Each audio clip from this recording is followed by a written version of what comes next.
இன்னைக்கு நம்ம பார்க்குற ரெசிபி என்னன்னா தக்காளி நெய் பருப்பு. இந்த தக்காளி நெய் பருப்பு பார்த்தீங்கன்னா ரொம்ப ஈஸி. இது நம்ம வீட்டில் இருக்க பிள்ளைங்களுக்கு பார்த்தீங்கன்னா சமைக்கும் போது பார்த்தீங்கன்னா நம்ம வீட்டில் சாம்பாரோ இல்லை வேறு எதனா பருப்பு வச்சு பண்ணும்போது கொஞ்சம் அப்படியே ஒதுக்கிடுவாங்க. ஆனால் இந்த இடத்துல இந்த மாதிரி பக்குவத்தில் பண்ணும்போது நம்ம வீட்டில் இருக்க பிள்ளைங்களுக்கு சாதம் நல்ல வேக சாதத்தில் இந்த பருப்பு இதில் போட்டு மிக்ஸ் பண்ணி கொடுத்தீங்கன்னா சாப்பிட்டுட்டே இருப்பாங்க. ரொம்ப நல்லாயிருக்கும். காரம் அதிகமாக இருக்காது, ரொம்ப சுவையாக இருக்கும். ட்ரை பண்ணி பாருங்கள். இப்போது இந்த ரெசிபி தேவையான பொருட்களை பார்த்துருங்க, அதுக்கப்புறம் செய்முறையை பார்க்கலாம். தக்காளி நெய் பருப்பு, பாசி பருப்பு வேக வச்சது 1 கப்பு, நெய் 2 டேபிள் ஸ்பூன், கடுகு 1/4 டீஸ்பூன், பெரிய சைஸ் தக்காளி 1 நம்பர், வரமிளகாய் 2 நம்பர், இடித்த பூண்டு 6 பல்லு, மஞ்சத்தூள் சிறிதளவு, கருவேப்பிலை தாளிப்புக்கு தேவையான அளவு, மல்லித்தூள் 1/2 டீஸ்பூன், மிளகாய்த்தூள் 1/4 டீஸ்பூன், கொத்தமல்லி சிறிதளவு, உப்பு தேவையான அளவு. இப்போ இந்த ரெசிபி தேவையான பொருட்கள் பார்த்தாச்சுல. அடுத்து நம்ம என்ன பண்ணுறோன்னா தாளிக்கிறோம். இந்த தாளிச்சுட்டு அப்படியே ப்ரிப்பரேஷன் கம்மி பண்ணதான். இந்த கடுகு போட்ட பிறகு நம்ம என்ன பண்ணுறோன்னா இந்த 2 மிளகாவை இப்படி உடச்சி போடுங்க. சின்னதாகவும் போடலாம், இல்லை 1/3 போட்டு போடுங்க, ஒன்றும் தப்பு இல்லை. இதுக்கப்புறம் பச்சை கருவேப்பிலை, இதோட இந்த பூண்டு. இதுக்கப்புறம் நம்ம என்ன பண்ணுறோன்னா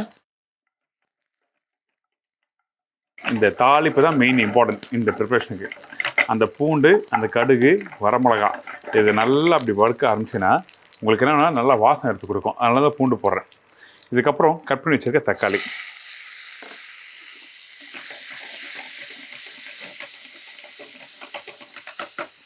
இதோட கொஞ்சம் மஞ்சத்தூள், மிளகாத்தூள் எல்லாத்தையும் போட்டுரும்.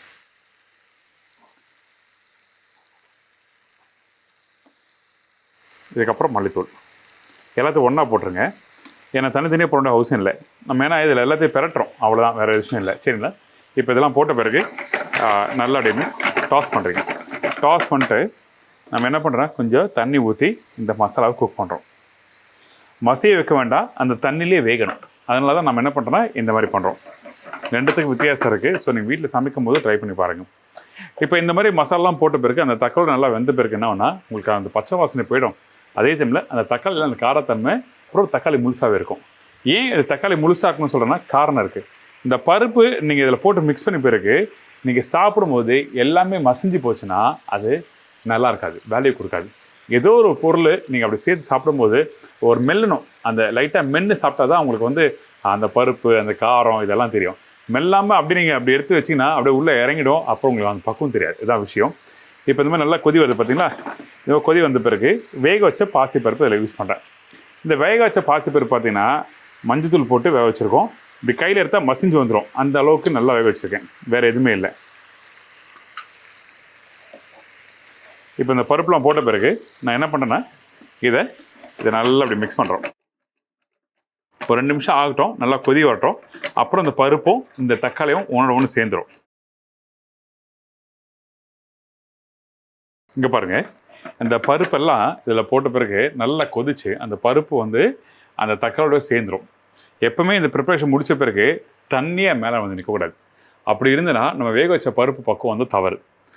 ஏன் சொல்கிறேன்னா நீங்கள் சாப்பிடும்போது பார்த்தீங்கன்னா நீங்கள் எடுக்கும்போது எல்லாம் சேர்ந்து வரணும். தனித்தனியாக இருந்ததுன்னா ஒரு வாட்டி மிக்ஸ் பண்ணி நம்ம அந்த பக்குவத்தை எடுக்கிற மாதிரி இருக்கும். அதனால தான் சொல்கிறேன், எப்போவுமே வெந்து முடித்த பிறகு கம்ப்ளீட் ஆன பிறகு தண்ணி மேலே நிற்கக்கூடாது. சாம்பார் வீட்டில் பண்ணால் கூட அந்த சாம்பார் வந்து என்ன சொல்லுவாங்க, அது வெட்டிங் ஃபங்க்ஷன் ஆகட்டும், இல்லை பெரிய பெரிய ஹோட்டல் ஆகட்டும், அப்படி நீங்கள் ஒரு 1/2 மணி நேரம் கழிச்சு பார்த்தீங்கன்னா மேலே தண்ணி வந்து நிற்கும். அப்படி நின்னா வேக வச்ச பருப்பு பக்குவம் தவறு, அது சாம்பார் சரியில்லை சொல்லுவாங்க. அந்த மாதிரி தான் இந்த ப்ரிப்பரேஷன் கம்ப்ளீட் பண்ணியிருக்கேன். நீங்கள் ட்ரை பண்ணி பாருங்கள்.